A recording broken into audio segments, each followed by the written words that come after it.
Поштовани гледачи, време е за најновото издание на емисијата Агроинфо на ТВК Новис. А го почнуваме со повикот кој што го објави Министерството за земјоделство по повод повикот од ИПАРД 2 програмата и финансиските средства кои што се на располагање на земјоделците. Повеќе од пресконференцијата на министерот Љупчо Николовски и представниците на земјоделската власт. Финансиската поддршка за овој јавен повик изнесува вкупно 5.028.568 евра средства на европските граѓани кои што ќе бидат инвестирани во македонското земјоделство. Заедно со инвестицијските средства на корисниците кои што ќе аплицираат и кои што ќе ги добијат овие грантови, ова инвестиција, односно ова значи над 10 милиони евра нови средства не за друго, туку за инвестиции и модернизација на македонското земјоделство. Заедно со Европската унија, наш единствен стратешки партнер заедно со Соединетите Американски држави. Финансиската поддршка по поединечно барање се доделува како неповратна финансиска поддршка, односно грант, во износ од 50% од средствата на вкупно прифатливите трошоци на инвестициите. Рокот за аплицирање на оваа мерка е во следните 45 дена, односно повеќе детали ќе бидат соопштени од директорот на платежната агенција. Повикот излегува утре и ќе трае во следните 45 дена до 6 септември. Горди сме што Република Северна Македонија стана земја лидер во целиот регион по искористеноста на ИПАРД, на која што може да и завидат многу други земји кои што преговараат, но и многу земји кои што се веќе членки на Европската унија. Зошто? Заради тоа што имаме 97% искористеност на овие неповратни средства во ИПАРД 2 програмата во последните 5 години. Уште повеќе, ова е напредок од тоа што се случуваше во претходните 15 години, кои имаше многу низок процент на реализација. Од околу 15% во претходниот период стасавме до 97% искористеност на ИПАРД во ИПАРД 2 програмата и денеска да дојдеме до тој момент да биде распишан последниот повик за последните пари кои што се останати од оваа програма и затоа ги мотивираме сите да во следните 45 дена искористат оваа можност. Успешноста во реализацијата на овие проекти и успешните земјоделски политики кои ги води владата ги потврди и Европската комисија. Добивме 97 милиони евра неповратни средства од Европската унија за следната ИПАРД 3 програма. Тоа значи, ако во ИПАРД 2 имавме 60 милиони неповратни средства, 60 милиони евра, сега ќе имаме 97 милиони евра. Во ИПАРД 2 ќе стасаме до 100% искористеност на сите овие средства, а истото се надевам уште поуспешно ќе следи и во периодот на реализација на ИПАРД 3 програмата, каде што добивме 62% зголемен буџет, токму како резултат на посветеноста, на работата, на ангажманот, на склучените договори, на реализираните договори за модернизација на македонското земјоделство.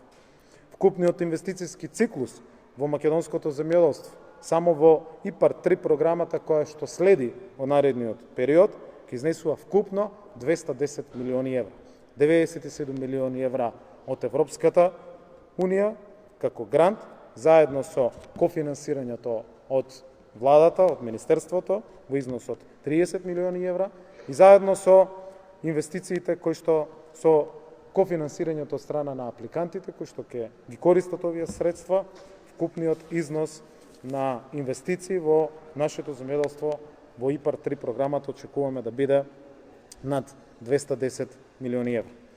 Набавка на модерна земјоделска механизација, опрема за производство и преработка со највисоки технологии, изградба и проширување на постоечките, изградба на нови производствени и преработувачки капацитети, како и поддршка за развој на туризмот и особено на руралниот развој, но и она што денеска го распишуваме, а каде што имаме можност и за поддршка на изградба, односно поставување на фотоволтаици, како систем за доаѓање до обновливи извори на енергија за сопствените потреби на апликантите. Тоа се дел само од проектите кои што се поддржуваат, кои што беа поддржани од ИПАР-2 програмата, со склучени над 2300 договори и кои што исто така ќе бидат поддржувани и од ИПАР-3 програмата. Како што кажа, повеќе детали за самиот повик кој што денеска е распишан од платежната агенција, ќе даде директорот на платежната агенција и стои на располагање за сите други разјаснувања и одговори. Во следната недела веќе започнуваме со серија на средби со Македонската асоциација на преработувачи, со Вина од Македонија, со општините, со коморите, со сите оние кои што можат и ќе искористат оваа можност за овие инвестиции во износ од 10 милиони евра. Конечно, Република Северна Македонија го тргна по својот европски пат и ова е огромен успех за сите идни генерации. Пат кој што носи кон развојот, напредогот и создавање на подобра иднина за сите граѓани и за задржување на младите токму во нашата татковина. Ми представува огромно задоволство да го најавам јавниот повик за финансиска поддршка за инвестиции во основни средства за преработка и маркетинг на земјоделски и рибни производи, препознатлива во јавноста како мерка 3 од ИПАР-2 програмата. Како што веќе беше напоменато, јавниот повик е отворен до 6 септември 2022 година, а неговата буџетска рамка изнесува 5 милиони евра со можност за зголемување на поддршката во текот на јавниот повик. Овие средства се наменети за поддршка на проекти кои предвидуваат инвестиции за преработка и производство на млеко и млечни производи, месо и месни производи, овоши и зеленчук, преработка на житарици, производство на мелнички продукти, растителни производи и масла, масноти од животни и производство на вино. Сите заинтересирани апликанти ќе можат да аплицираат со проекти за набавка на машини и опрема за производство и преработка, како и проекти кои предвидуваат поставување, односно инсталирање на фотонапонски панели за производство на енергија од сопствени потреби. Прифатливи корисници се сите правни лица кои влегуваат во рангот на микро, мали или средни предпријатија. Финансиските средства по поединечен корисник се доделуваат како неповратна финансиска поддршка, односно грант во висина до 50% од вредноста на вкупно прифатливите трошоци на инвестицијата. Сите потребни образци и упатства може да се преземат од веб страницата на Агенцијата за финансиска поддршка во земјоделството и руралниот развој ipart2.gov.mk. Апелирам до сите корисници да внимаваат на комплетноста и соодветноста на нивната документација. Од 2017 година до денес, во склоп на ИПАР-2 програмата се објавени 3 јавни повици за мерката за поддршка на инвестиции во преработка и маркетинг. Како резултат на спроведувањето на овие повици, склучени се 118 договори за финансиска поддршка. Од нив, досега целосно реализирани и исплатени се 92 проекти, за кои е исплатена финансиска поддршка во вредност од скоро 13 милиони евра. Со искористувањето на Европскиот фонд за земјоделство и рурален развој и конкретно мерката 3, сведочиме на изградба и модернизација на многу преработувачи капацитети, винари, млекари, кланици и останати капацитети, што резултира со конкурентно домашно производство и лансирање на македонски преработки од растително и животинско потекло на домашните и странските пазари. За крај, ги повикувам сите заинтересирани своите идеи да ги преточат во проекти и заеднички да работиме на нивна успешна реализација. Благодарам и тука стојам на располагање за сите детали и прашања. Ние сме горди на успешните политики и на резултатите од тие успешни политики. Верувам дека и вие ги препознавате, како ретко која земја од регионот. Први донесовме интервентен фонд со кој што и пред почетокот на руската агресија во Украина и пред кулминирањето на овие кризи пративме силна порака и поддршка на македонските земјоделци дека сме тука и дека треба да се одржи и зголеми производството и факт е дека тоа го направивме. Очекуваме жетва на пшеницата од 267.000 тони, што е значително зголемена количина и принос од претходните години. Имавме рекордно производство на јачмен од 140.000 тони и имавме многу низок извоз. Тоа го следиме секој ден, постојано. Само околу 500 тони пченица се извезени од 1 јуни до 19 јули и околу 5000 тони јачмен. И особено сме горди што постигнавме рекордни цени за поддршка на македонското земјоделство, 100% поголема, повисока откупна цена на јачменот. Тоа не се случило, се случи оваа година. 17,5 просечната откупна цена по која што се одвиваше откупот на јачменот, за разлика од некои 8-9 денари во некои претходни години. Донесовме мерки кои што ги мотивираат земјоделците, склучивме стотици нови договори за земјоделско земјиште, истите се воведени, луѓето се занимаваат со земјоделство, радува големиот интерес кај младите.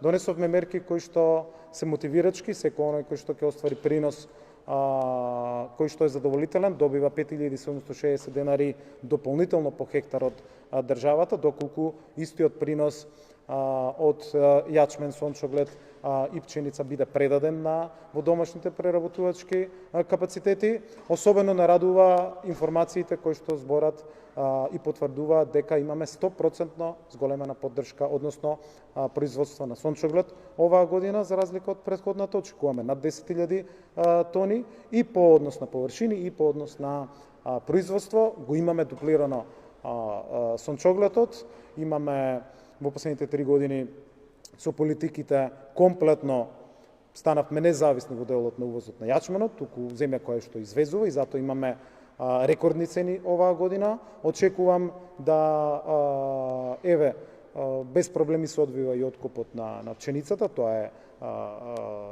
актуелна состојба во моментот со жетвата.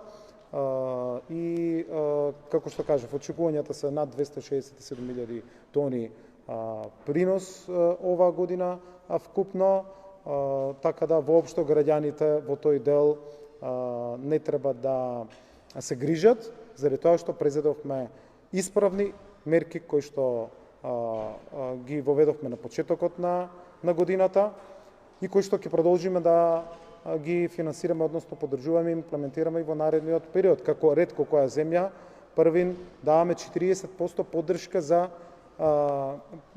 набавка на вештачко ѓубриво. И тоа важеше и за пролетната сеидба, и тоа ќе важи и за есенската сеидба. Тоа е новина која што може да ја кажеме, со оглед на тоа што ребалансот помина во собранието. Со самиот ребаланс во програмите на Министерството и на Платежната агенција има доволно средства да се исплатат сите заостанати субвенции, но и да се продолжи поддршката на интервентниот фонд, односно 500 милиони денари дополнителни имаме во интервентниот фонд за есенската сеидба. Тоа значи сите оние кои што склучија нови договори за земјоделско земјиште, особено на јавните огласи кои што се однесуваа за поддршка, односно за наменски огласи за житни култури, одгледување на сончоглед, јачмен, пченка, пченица, истите тие ќе добијат повторно 40% поддршка, веднаш пари кои што ќе бидат исплатени, откако ќе биде набавено вештачкото ѓубриво, добиваат зелена нафта, исто така во поддршка од 50%. Имаме дополнителна субвенција од 5760 денари по хектар за надминување на приносот, така да сите услови македонските земјоделци ги имаат и мене ме радува фактот што имаме позитивни показатели, индикатори кои што го потврдуваат со факти и аргументи тоа, а крајниот интерес е да има доволно храна за дома, за граѓаните, затоа владата ги следи и анализира состојбите и донесе на последната седница и одлуки кои што веќе важат, меѓутоа ќе ги следиме секој ден состојбите. Наша примерна цел е поддршка на нашето македонско земјоделство со сите овие мерки, со сите овие политики, но пред се за домашна храна, односно да остане производството, да бидат задоволени домашните потреби за сите граѓани. Сметам дека граѓаните не треба да се грижат заради тоа што навремено се следат состојбите, се преземаат мерки и се поддржува македонското земјоделство. Како што знаете, во емисијата одвојуваме простор за стручните совети кои што за вас земјоделците ги дава Игор Ивановски, магистар по земјоделски науки. За едно успешно земјоделско производство, нормално, покрај другите услови, потребна е и правилна исхрана на самите растенија. Исхраната на растенијата не е само употреба на минерални или органски ѓубрива, него исхраната на растенијата всушност значи и вклучување голем број на стимулатори кои што се вградени во голем број на ѓубрива. Кога станува збор за ѓубривата, би сакал да ве потсетам, да ви нагласам на почеток, дека Falcon Струмица, компанија која што се занимава со увоз и дистрибуција на репроматеријали, пота исто така на ѓубрива и други работи кои што се потребни за едно успешно земјоделско производство, всушност увезува ѓубрива кои што не се обични, него ѓубрива кои што се збогатени со различни стимулатори. Така, кога станува збор за кристалните ѓубрива, без разлика дали станува збор за КС палетата или екстра сол палетата, каде што производител на екстра сол палета е компанија кој што е број еден производител на калиум во светот, се карактеризира со тоа што во својот состав имат специјални компоненти, односно стимулатори од типот на Сеактив и Фитеактил, кои што Сеактил се карактеризираат овие компоненти кои што се вградени во самите ѓубрива, се карактеризираат со тоа што вршат пред се стимулирање на развитокот на кореновиот систем, кореновата маса, подобро усвојување на хранливите елементи, подобра минерализација на хранливите елементи во самата почва и отпорност на различни стресни ситуации на кореновиот систем. Значи, се вкупно му дава добар раст и развој на кореновиот систем во сите услови, поволни и неповолни, а исто така овозможува подобро усвојување и подобра минерализација на сите хранливи елементи во достапна форма. Реков, овие кристални ѓубрива се карактеризираат со тоа што ги има повеќе комбинации, каде што, почнувајќи од почетната комбинација доминантна азот, па крајната комбинација, каде што во крајната комбинација се карактеризира е доминантност на калиумот. Кога зборуваме за специјални ѓубрива, тука во ова група би ги истакнал и специјалните ѓубрива на Агроглобал Скопје, компанија која што пак застапува производител, шпанска компанија производител Алтико, позната европска компанија која што се занимава со производство на специјални ѓубрива кои што во својот состав имат фунгицидно, биофунгицидно и биоинсектицидно дејство. Ова го потенцирам затоа што всушност ова помага да може да се аплицират на растенија кои што се наменети за биолошко производство, а и општо за самото производство, а во исто време може да се употребат или аплицират без разлика дали станува збор за временски период на предберба, берба и така натаму. Значи не постои каренца.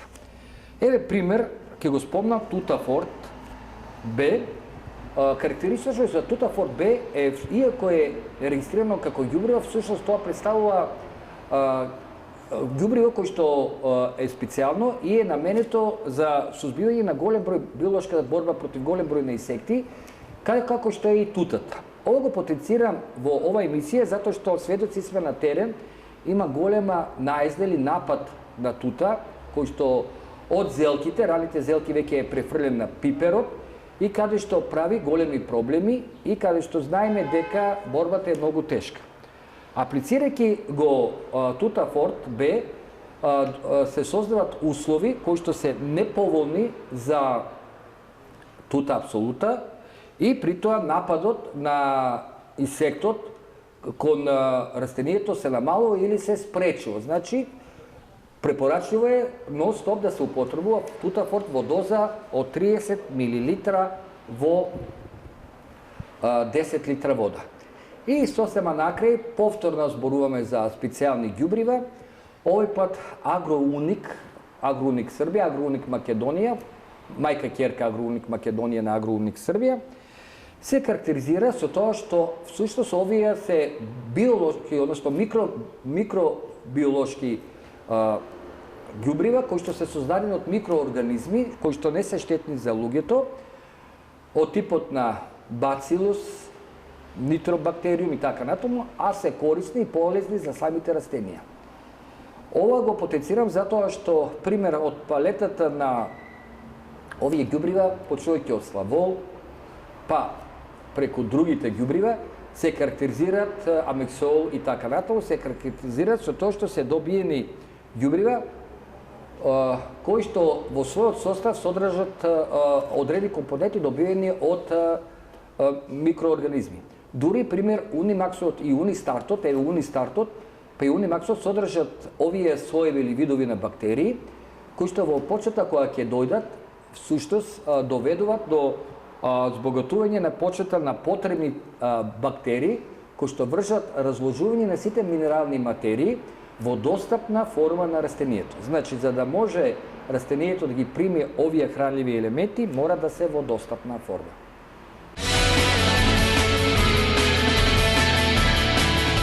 Бостанџиите од Струмичко се жалат на годинешната сезона. Завршува сезоната на бостанот во Струмичко, една од покатастрофалните во последните 10 години. Купишта непродаден бостан завршија во депониите, голем дел не се ни обра. Производителите велат дека не се сеќаваат на толку слаб интерес за струмичките лубеници од откупувачите и трговците. Пазарот на Големово Колишино е празен. Има бостан, но тој останува во нивите затоа што производителите немаат сметка да го берат и да го носат на продажба. Лошо се пласира и дињата, иако е застапена на мали површини. Производителите велат дека се разочарани затоа што надлежното министерство не се заинтересирало што тони храна се фрлаат во услови на светска криза. Освен од цените, земјоделците годинава се погодени и од природните непогоди. Во јуни насадите со бостан беа погодени од град, па се уништи голем дел од родот. Бостанот 80 до 90% остана во полето, бидејќи немаше континуиран откуп и затоа бостанот зрее и нема кој да го обере, мислам, има кој да го обере, туку нема кој да го земе и затоа остана по нивите. Катастрофа. Дињата вчера беше 9 и 10 денари. На почетокот и имаше некоја цена 15, 14, ама сега падна, а бостанот е... Површините под бостан нагло се намалија не само поради неповолниот пласман низ годините, туку и поради масовното иселување на Подгоријата, регионот каде многу се садеше познатата струмичка лубеница. Според проценките на земјоделските здруженија, годинава е застапен на околу 800 хектари површина.